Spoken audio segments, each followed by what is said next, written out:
Ikalabing-walong kabanata.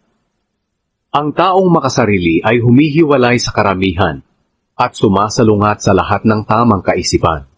Ang taong hangal ay hindi naghahangad na matuto.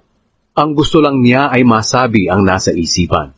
Ang paggawa ng kasamaan at nakakahiyang mga bagay ay makapagbibigay ng kahihiyan.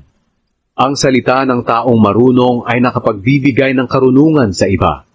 Ito ay katulad ng tubig na umaagos mula sa malalim na batis. Hindi mabuti na kampihan ang taong nagkasala, at hindi mabuti na ipagkait ang katarungan sa taong walang kasalanan.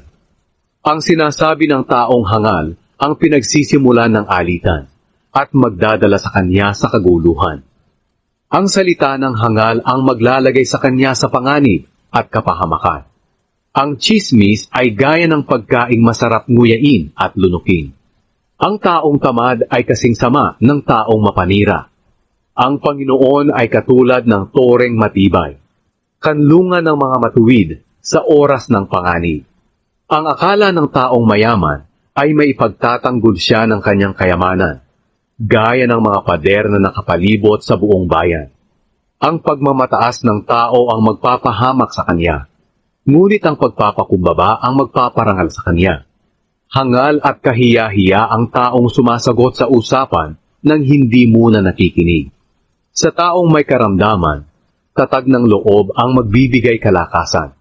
Kung mawawalan siya ng pag-asa, wala nang makatutulong pa sa kanya. Ang taong marunong at nakauunawa ay lalo pang naghahangad ng karunungan. Madaling makikipagkita sa iyo ang dakilang tao kapag may dala kang regalo para sa kanya.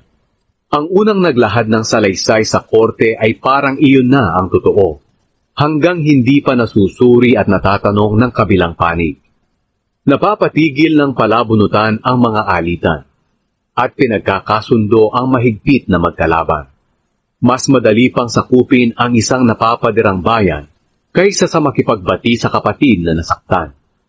Kung paanong mahirap wasakin ang mga kandado ng tarangkahan ng palasyo, mahirap din pigilin ang alitan ng dalawang tao.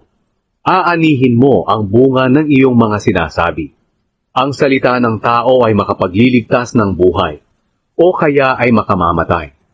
Kaya mag-ingat sa pagsasalita, sapagkat aanihin mo ang mga bunga nito. Kung nakapag-asawa ka, nakatanggap ka ng kabutihan, at ito ang nagpapakita na mabuti ang Panginoon sa iyo. Nakikiusap ang dukha, ngunit ang mayaman ay masakit magsalita. May mga pagkakaibigang hindi nagtatagal, ngunit may pagkakaibigan din na higit pa sa magkapatid ang pagsasamahan.